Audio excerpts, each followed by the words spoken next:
I just finished this entire bottle within like 10 minutes. That's how tired I am, and that's how badly I need to wake up and get stuff done, even though it's a Saturday and I had a busy week. I'm gearing up for a very busy spring. I'm probably not going to sleep much this entire spring if all of my plans are going to be implemented and go into effect in the next 2 weeks. I am not going to sleep very much for the next few months. And I'm still trying to wake up. But something that happened yesterday just showed me how sad it is when some people live their lives like parasites, latching on to what other people do have and accomplish, and then trying to tear those things down. I live in a building where I've lived for 13 years. The first 3 of those years were perfectly normal and there were no issues. The landlord was renting to decent, hardworking people who had jobs and lives. And there was like a good mix of ethnicities throughout the building. There was no imbalance in ethnicities. So there was a few Latinos, some white males, actually. There were no white males in this building. And then some Caucasian females, some Asian females, and then some Latina females, and then some African-American females, and everybody had jobs. It worked out. Now there are no females except for maybe 2 others besides myself in this building, and the rest of the building is mostly minority males who seem to have some serious behavioral issues. There are no white males, so it's an imbalance. It's a racial imbalance. I'm not sure what they have against white males, but they don't really rent to white males, and absolutely no white females besides myself. No Asians either. So no Asians of either gender at all, like none.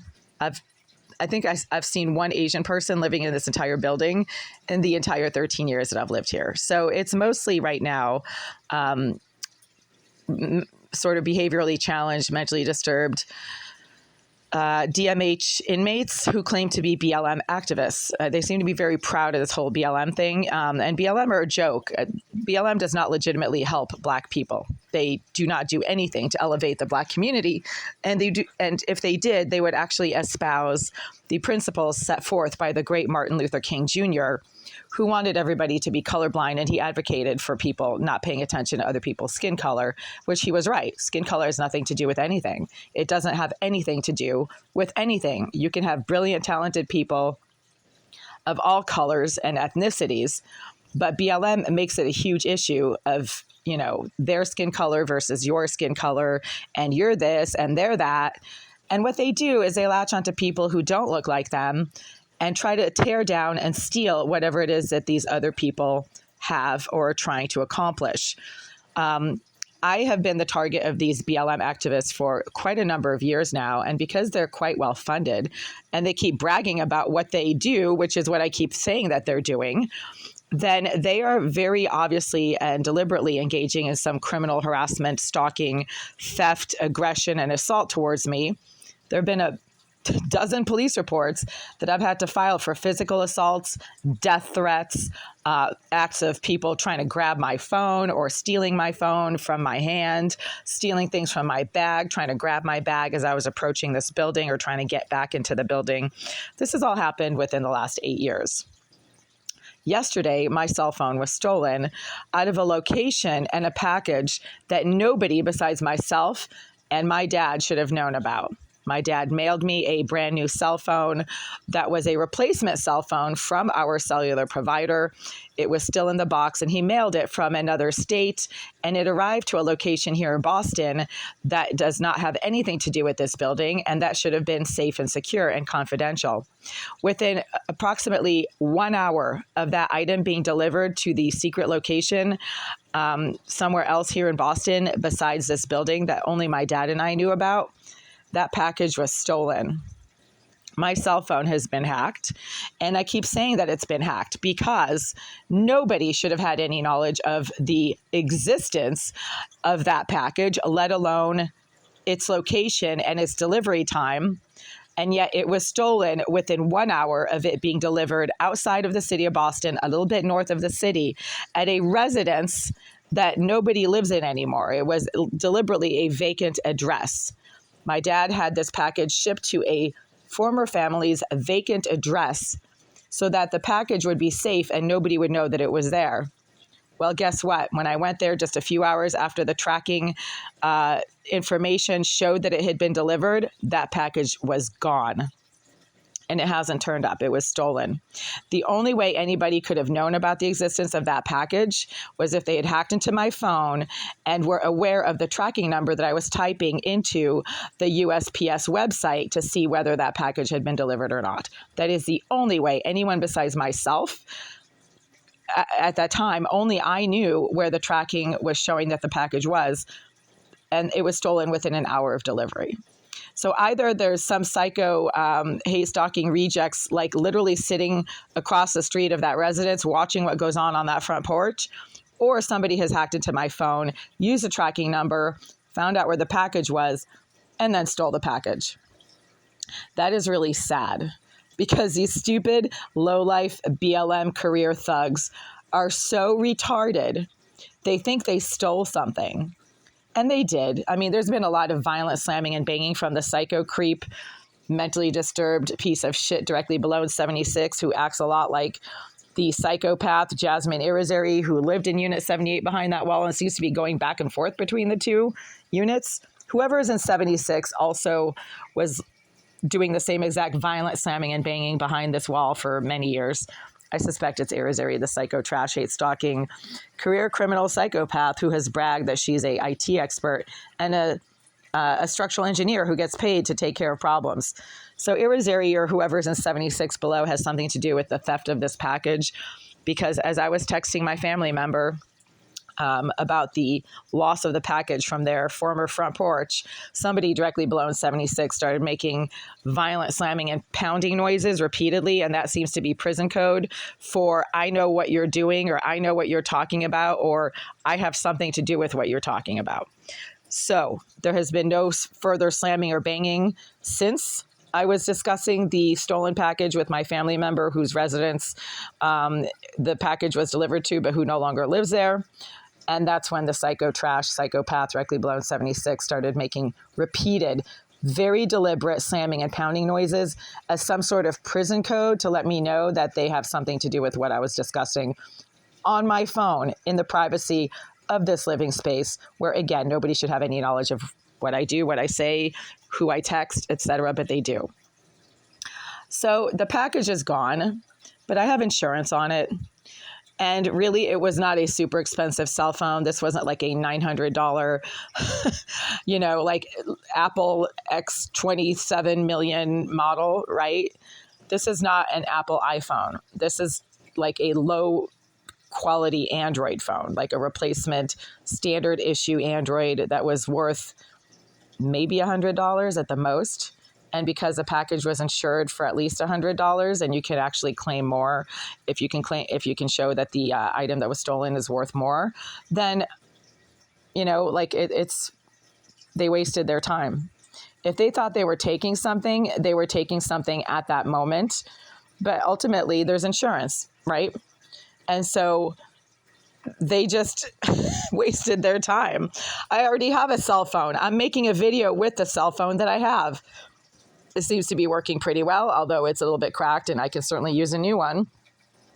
So did they affect my life in any way? Did they slow me down from doing what I need to do? No. Did they steal a cell phone that they can't use because it has an electronic SIM card in it that needs to be activated by the carrier and obviously is not going to be activated because I just reported that phone stolen? Yes. So now they have a useless device that they spent a lot of time and money hacking into my existing phone to track and to steal. That's just sad for them, because ultimately they didn't steal anything. They stole a package that I never saw, that I never actually had in my hands. They stole a cell phone that I've never used, that hasn't been activated. How fucking stupid, sad, and pathetic of these BLM rejects who spend their wasted, useless, rejected lives hate stalking people who have such greater purposes in life and such greater abilities to get things done than these rejects, that these psycho rejects will never actually affect our lives. This has nothing to do with race or skin color or anything like that. It has everything to do with personal caliber and a mission in life, right? You look at guys like Dr. Ben Carson, who's an African-American neurosurgeon. You look at guys like Senator Tim Scott, African-American senator. You look at guys like Barack Obama, former president of the United States. These are all guys who had difficult childhoods, divorced parents or whatever, health issues, or I don't know, Ben Carson was a little bit psychotic when he was younger. And they overcame these issues and achieved some tremendous, amazing things in their lives. And they're all still young and they're all still around. These BLM psycho trash pieces of shit literally just follow people around because they can't compete with them. And then they tear down what other people try to build for themselves. But they fail because they're too stupid to realize that if you're a builder, right, there are builders and there are destroyers in this world. BLM are a bunch of low-life scum destroying asswipes, and the rest of us are builders. We build jobs, we build careers, we build nice living spaces for ourselves, we build networks of friends, we build church activities for ourselves, we build hobbies. These are all things that these psycho trash pieces of BLM hate stalking rejects can't do. Their hobby is to stand around on a street corner screaming and shouting for hours and harassing people who walk by because they have nothing going on and other people do. That's BLM. BLM is a deliberately implemented, destructive, Marxist, anti-American, racist. BLM is racist. They are a racist group of Marxist psycho thugs who are intent on tearing down what other people build. They hate Asians. They hate white people. They hate black people who do not follow their destructive Marxist ideas. Okay, so that's BLM. They're pieces of shit. BLM are pieces of shit, not because of their skin color, because it has nothing to do with anything, but because of their ideology and their business practices. Okay?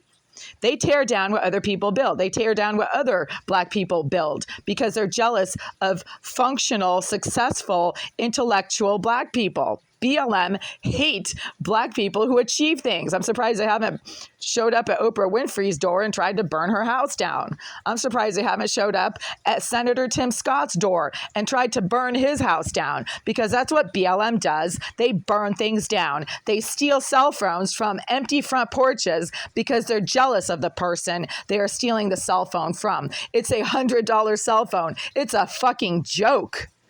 But they're so mentally disturbed and psychotically jealous and miserable, they get satisfaction out of stealing a worthless, useless Android cell phone that is already insured, so it's going to be replaced anyway, that's worth $100 or less, that can easily be replaced within, I can go to the store right now and buy a new one, buy a new phone, a new Android phone from that carrier. But these psycho pieces of BLM trash get immense satisfaction out of trying to steal what I am trying to get for myself. They're so miserable, so angry. They think I owe them something that they spend their wasted, rejected, psycho, trash, hate-stalking, asswipe lives trying to steal everything that I have because they're angry that I'm not giving them what they psychotically think I owe them. And given that these are filthy animals, what they think that I owe them is sexual favors. They think that white women who live in their building, which is me, there's no other white women living in their building, and they keep claiming it's their building. They do tend to influence the operations and the policies of the owners, unfortunately. So yeah, it is kind of their building, BLM that is, with the help of the Kritnik family, who are the property owners, with the help of Oleg Eliseyev, a crooked evident member of the Russian mafia, as I've been told by 6 people who I didn't even know very well, but who seem to know what goes on in the Russian social circles of the Boston area. They keep claiming Mr. Eliseyev is Russian mafia, and I believe it because he's using a lot of career thugs to do his dirty work for him in terms of harassing tenants he doesn't like. So that's too bad. My life goes on. I already have a cell phone. I'm using it to make this video right now. I have family that always support me, and that if I need a new cell phone, will buy me a new cell phone within 5 minutes. So, you lose, BLM. You always lose because shit never wins. And my family, myself, my friends, anybody I associate with, including my African-American friends, including my friends from India, friends from Indonesia, like wherever. We all work hard to get what we want for ourselves. And if somebody steals something because they're miserable, rejected pieces of hate stalking psycho trash, then we just build it again. They tear it down, we build it again. BLM tears it down, we build it again. BLM tears it down, we build it again. Because we are builders and BLM are nothing but shit.